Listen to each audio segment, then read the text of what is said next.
ഭഗവാൻ തന്നെ സാപേക്ഷനായാണ് ഈ സൃഷ്ടിയെ മുഴുവൻ ചെയ്യുന്നത്. സമഷ്ടി സമർപ്പണത്തിലേക്ക്, സമഷ്ടി ബുദ്ധി സമർപ്പണത്തിലേക്ക്, അശുഭങ്ങളായ കർമ്മങ്ങളെ നിരന്തരമായി സമർപ്പിക്കുമ്പോൾ അവയെ ഉപയോഗിച്ചാണ് ഭഗവാൻ സൃഷ്ടിയെ ചെയ്യുന്നതെന്ന് വന്നാൽ ലോകത്ത് ആത്മബോധമില്ലാതെ, ലോകത്ത് ധർമ്മമില്ലാതെ, ധർമാധർമ്മങ്ങളെ തിരിച്ചറിഞ്ഞ് ശുഭകർമ്മങ്ങളെ മാത്രമാണ് സമർപ്പിക്കുന്നതെങ്കിൽ ആ ശുഭകർമ്മങ്ങളിൽ നിന്നാണ് ഭഗവാന് സമർപ്പിച്ച ശരണാഗതി അടഞ്ഞ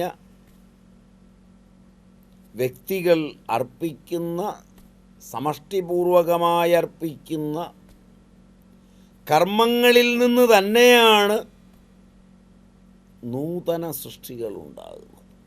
ശുഭകർമ്മം ചെയ്ത്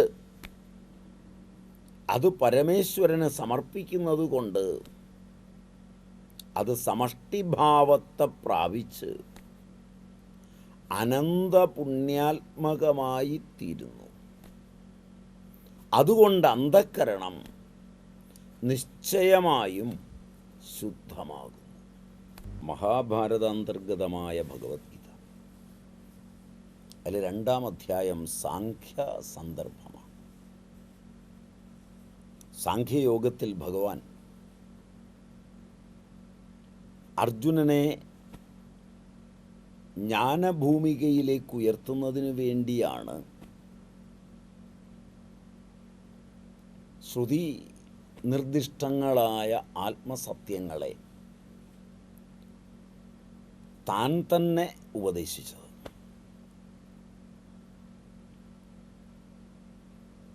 സാരഥിയായ ഭഗവാനെ, ബുദ്ധിയായ ഭഗവാനെ ശരണം പ്രാപിക്കുവാനാണ് കഴിഞ്ഞ ശ്ലോകത്തിൽ പറഞ്ഞത്. ബുദ്ധിയെ ശരണം പ്രാപിച്ച് ബുദ്ധി ഉണ്ടാകുന്നതോടെ കൃപണത, കാർപ്പണ്യം, മന്ദത, കുൽസിതത, വ്യസനപ്രാപ്തത എല്ലാം ഇല്ലാതാകുന്നു.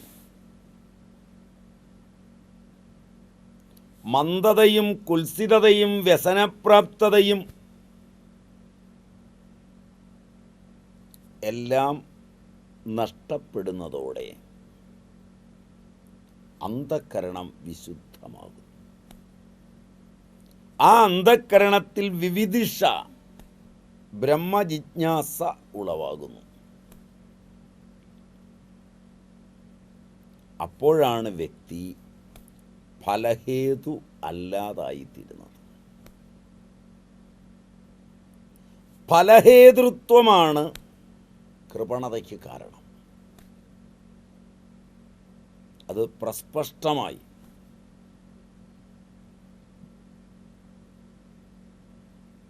നിഷ്കാമതയിൽ 4 സൂത്രങ്ങൾ പറഞ്ഞതിൽ കർമ്മണിയേവ തേ അധികാരഃ അത് മനസ്സിലാക്കാൻ എളുപ്പമാണ്. മാ ഫലേഷു കദാചന അതും മനസ്സിലാക്കാൻ കഴിയും.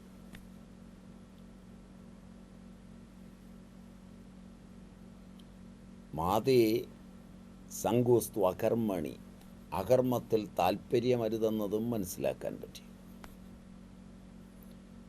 കർമ്മഫലത്തിന് നീ ഹേതുവാകരുത്. ആ 3-ാമത്തെ സൂത്രം 4 സൂത്രങ്ങളിൽ മാ കർമ്മ ഫലഹേതുർഭൂ, നീ കർമ്മഫലത്തിനൊരിക്കലും ഹേതുവാകരുത്. അത് മനസ്സിലാക്കാൻ അല്പം വിഷമമായതുകൊണ്ടാണ് 47-ാമത്തെ ശ്ലോകം കഴിഞ്ഞുള്ള ശ്ലോകങ്ങളിൽ സ്പഷ്ടമായി പറഞ്ഞു വന്ന് നമ്മൾ ബുദ്ധൗ ശരണമന്വിച്ച എന്നതിലെത്തിയത്. വിവിദിഷ നേടി ഭഗവത് ശരണാഗതനാവുക, ബുദ്ധിയെ ശരണം പ്രാപിക്കുക. ഫലഹേതുവായവൻ കൃപണനാണ്, അതുകൊണ്ട് ഫലഹേതു അല്ലാതാവുക. ആ ബുദ്ധി ഉണ്ടാകുന്നതോടൊപ്പം കൃപണത നഷ്ടപ്പെടുകയും ഫലഹേതു അല്ലാതാവുകയും ചെയ്യും. ഇതിനെ സ്പഷ്ടമാക്കിക്കൊണ്ട് ഭഗവാൻ മറ്റു വക്തവ്യത്തോടൊപ്പം ചേർത്തു പറയുന്നു. ബുദ്ധിയുക്തോ ജഹാതീഹ ഉഭേ സുകൃത ദുഷ്കൃതേ എന്നിങ്ങനെ.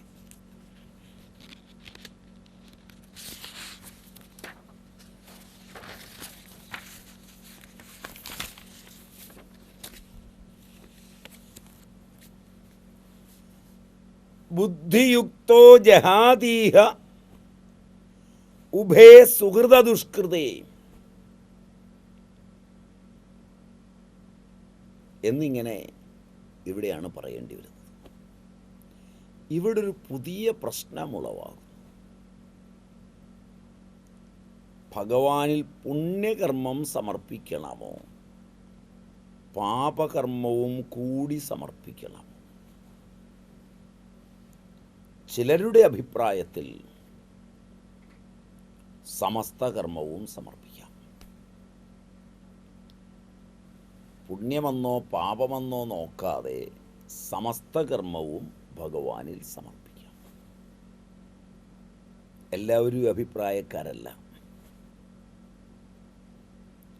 ഭഗവാൻ പറയുന്നത് ആദ്യം നോക്കാം. യത് കരോഷി യത് അശ്നാസി യത് ജുഹോഷി ദദാസി യത് തത് തപസ്യസി കൗന്തേയ യത് തപസ്യസി കൗന്തേയ തത് കുരുഷ്വ മദർപ്പണം.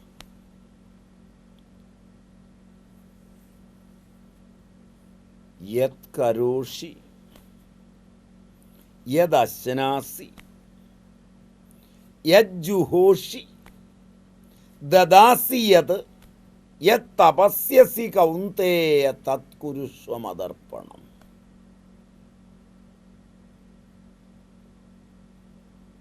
ഈ ശ്ലോകം എടുക്കുമ്പോൾ അവിശേഷേണ, വിശേഷമായി പറയാതെ ശുഭ അശുഭ കർമ്മങ്ങളെല്ലാം സമർപ്പിക്കുന്നു. എല്ലാ കർമ്മങ്ങളുടെയും സമർപ്പണം എന്നർത്ഥം വരുന്നു. സമസ്ത കർമ്മങ്ങളുടെയും ശുഭാശുഭ ഫലൈരേവം മോക്ഷ്യസേ.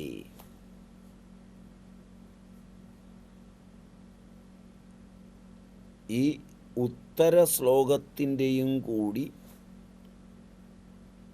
സംഗതിയാവുന്നു.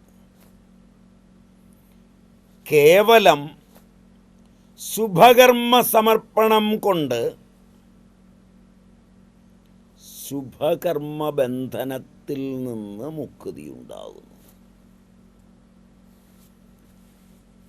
ഒരാൾ കേവലം ശുഭകർമ്മങ്ങളെ മാത്രം ഭഗവാന് സമർപ്പിക്കുന്നതുകൊണ്ട് ശുഭകർമ്മങ്ങൾ ഉളവാക്കുന്ന ബന്ധനങ്ങളിൽ നിന്ന് മുക്തിയുണ്ടാകും. ശുഭ അശുഭ ഉഭയകർമ്മബന്ധ മുക്തി എങ്ങനെ ഉളവാകും? ഇതാണ് അക്കൂട്ടർ ചോദിക്കുന്നത്. ശുഭകർമ്മബന്ധനവും അശുഭകർമ്മബന്ധനവുമുണ്ട്. ശുഭകർമ്മബന്ധനം ക്ലിഷ്ടമല്ല. അശുഭ കർമ്മബന്ധനം ക്ലിഷ്ടമാണ്. അശുഭങ്ങൾ കൊണ്ടാണ് ലോകത്ത് പലപ്പോഴും ബന്ധിക്കപ്പെടുന്നത്. അതാണ് ചർച്ചയാവുന്നത്. ശുഭവും അശുഭവുമായ ഉഭയകർമ്മബന്ധമുക്തി. ഉഭയകർമ്മങ്ങളിൽ നിന്നും, രണ്ട് തരത്തിലുള്ള കർമ്മങ്ങളിൽ നിന്നും മുക്തി എങ്ങനെയാണ് ഒരാൾക്ക് ഉളവാകുക? ഈ മതം, ഈ അഭിപ്രായം നല്ലവണ്ണം ശ്രദ്ധിച്ചു വേണം പഠിക്കാൻ. അത് ആ ശ്ലോകം യത് കരോഷി എന്ന് തുടങ്ങുന്ന ശ്ലോകം വ്യാഖ്യാനിക്കുമ്പോൾ കാണാം. എന്നാൽ സാമാന്യതയാം, വിശേഷത്തിലല്ല സാമാന്യത്തിൽ, ശുഭകർമ്മത്തിൻ്റെ തന്നെ സമർപ്പണം ആണ് വേണ്ടത്. ഭഗവാന് സമർപ്പിക്കേണ്ടത് ശുഭകർമ്മങ്ങളെ തന്നെയാണ്. ശുഭകർമ്മങ്ങളുടെ തന്നെ സമർപ്പണം, അതാണ് വേണ്ടത്. അശുഭകർമ്മത്തിൻ്റെ സമർപ്പണമല്ല. ഹിംസയും സ്ഥേയവും അന്യഥാകാമവും ഒക്കെയായ കർമ്മങ്ങളെ തുടങ്ങിയ അശുഭകർമ്മങ്ങളുടെ ചെയ്യൽ കൊണ്ട് ആ അശുഭകർമ്മങ്ങളെ ചെയ്ത് എന്ത് ഫലമാണ് ശ്രീകൃഷ്ണാർപ്പണമസ്തു എന്ന് പറയുക? ഇതിന് വീണ്ടും ഒരു പൂർവപക്ഷമുണ്ട്. ഉത്തമമായ ഫലഭൂയിഷ്ടമായ സ്ഥലത്ത് മാവും മറ്റും വളർത്തിയാൽ 100 ഇരട്ടി ഫലം തരുന്നത് പോലെ, കാഞ്ഞിരവും മറ്റും നട്ടാൽ അതിൻ്റെ 100 ഇരട്ടി കയ്പുള്ള ഫലം തരുന്നത് പോലെ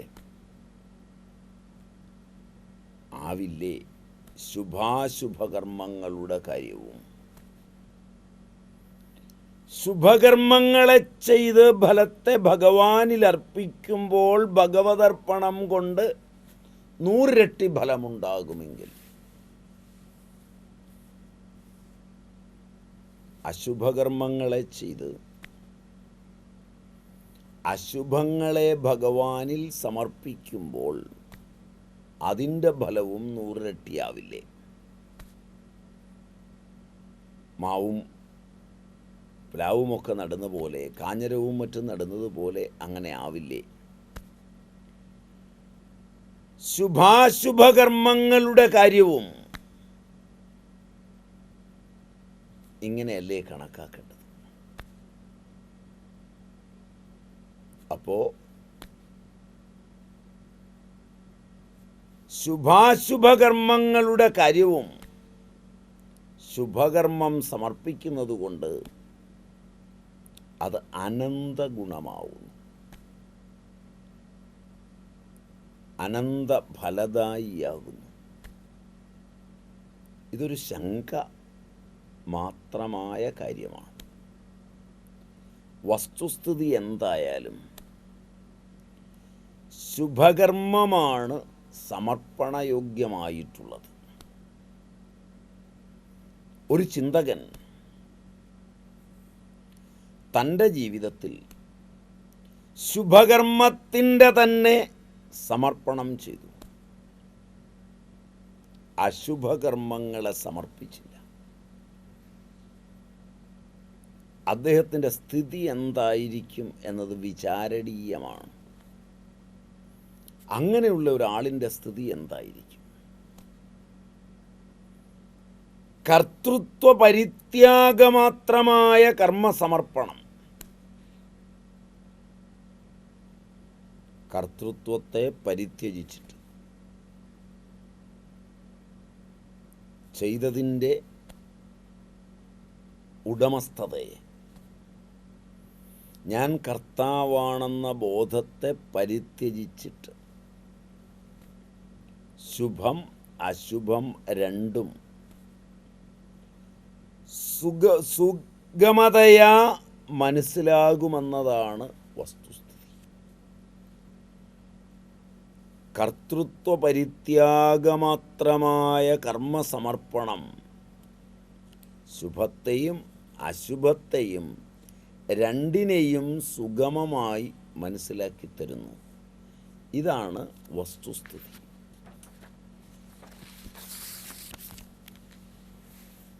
ഇത് ദുര്യോധനൻ പറയുന്നതിൽ നിന്ന് മനസ്സിലാക്കാം.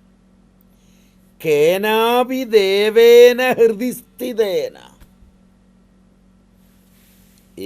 യഥാ നിയുക്തോസി തഥാ കരോമി.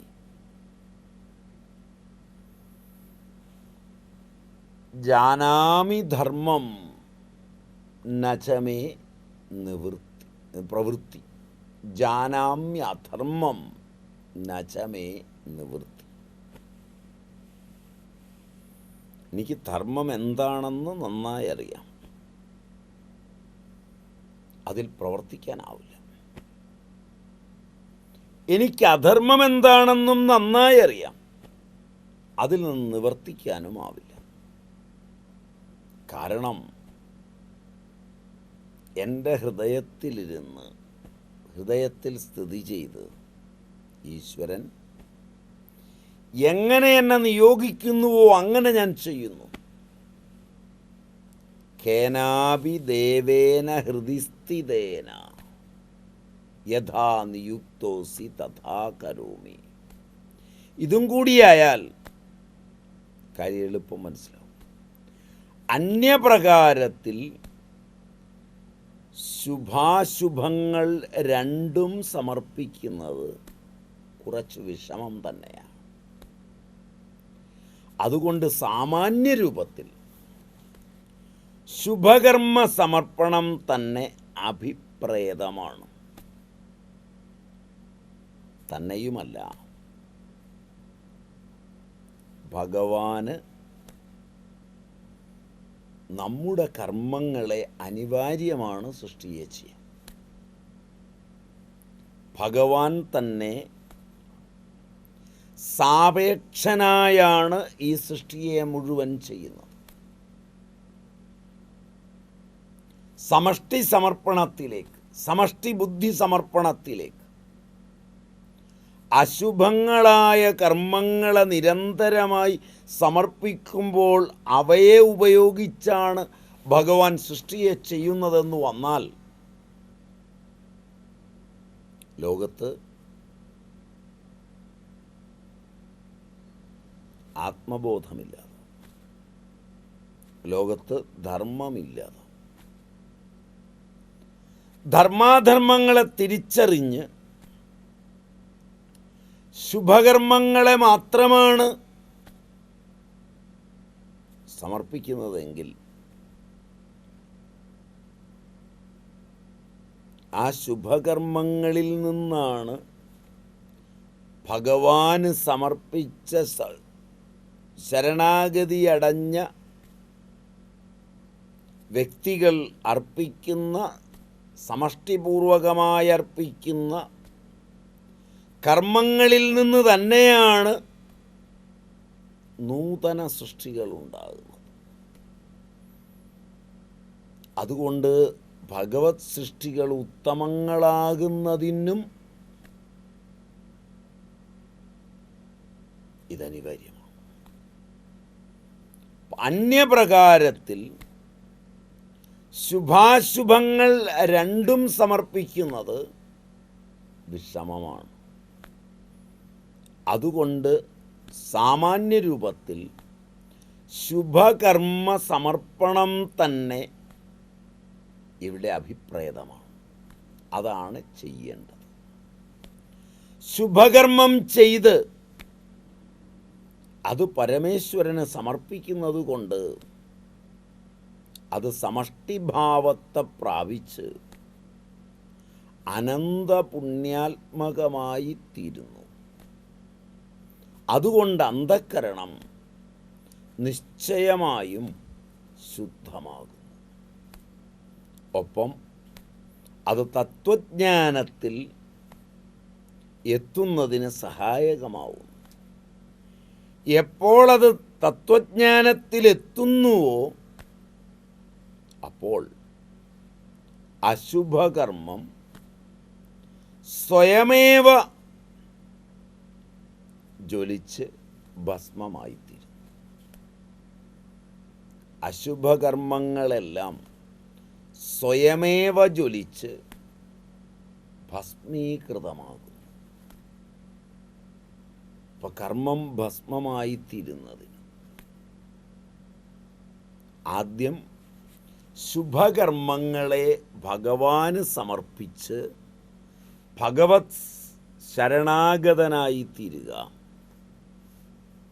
അങ്ങനെ സമർപ്പിച്ച് വിവിധിഷയിലെത്തി ആത്മജ്ഞാനം വന്നു കഴിയുമ്പോൾ ഭിദ്യതേ ഹൃദയഗ്രന്ഥി ഛിദ്യന്തേ സർവസംശയ ക്ഷീയന്തേജ അസ്യ കർമാണി തസ്മിൻ ദൃഷ്ടേ പരാവരേ.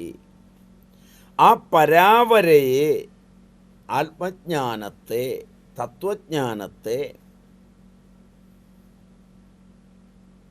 കണ്ടു കഴിഞ്ഞാൽ, പരാവരയിലായിക്കഴിഞ്ഞാൽ, പരാവരയെ ദർശിച്ചാൽ ഹൃദയഗ്രന്ഥികൾ പൊട്ടുന്നു, സകല സംശയങ്ങളും തീരുന്നു.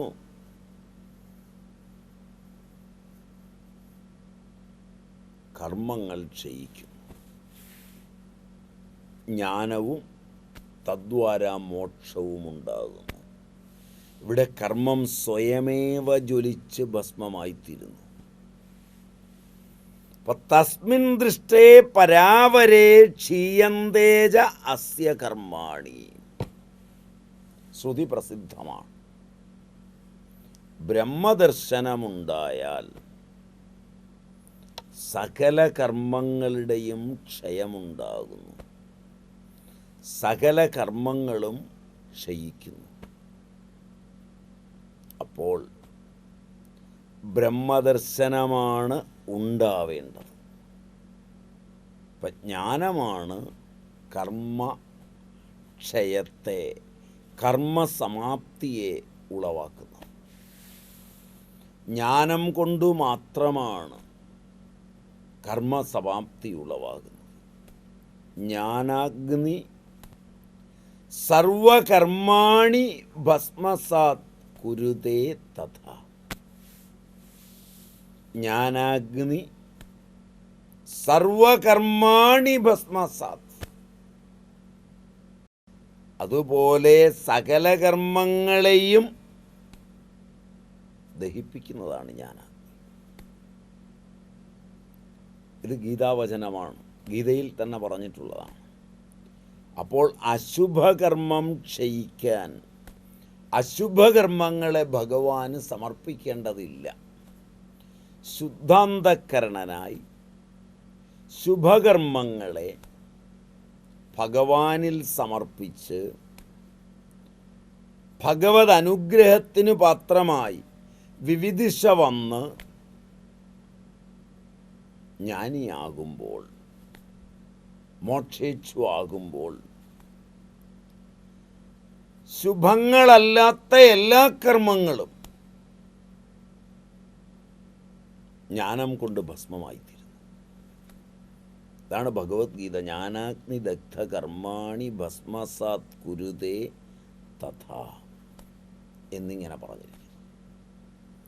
ജ്ഞാനമുളവാകുന്നതിനും കർമ്മം ക്ഷയിക്കുന്നതിനും അജ്ഞാനത്തെ നശിപ്പിക്കുന്നതിനും പര്യാപ്തമായ സൂത്രവാക്യങ്ങളെ അർജുനനെ നിമിത്തമാക്കി സകല ലോകഹിതാർത്ഥം ഉപദേശിച്ച ആ ശ്രീകൃഷ്ണചന്ദ്രൻ്റെ ഭക്തപ്രിയനായ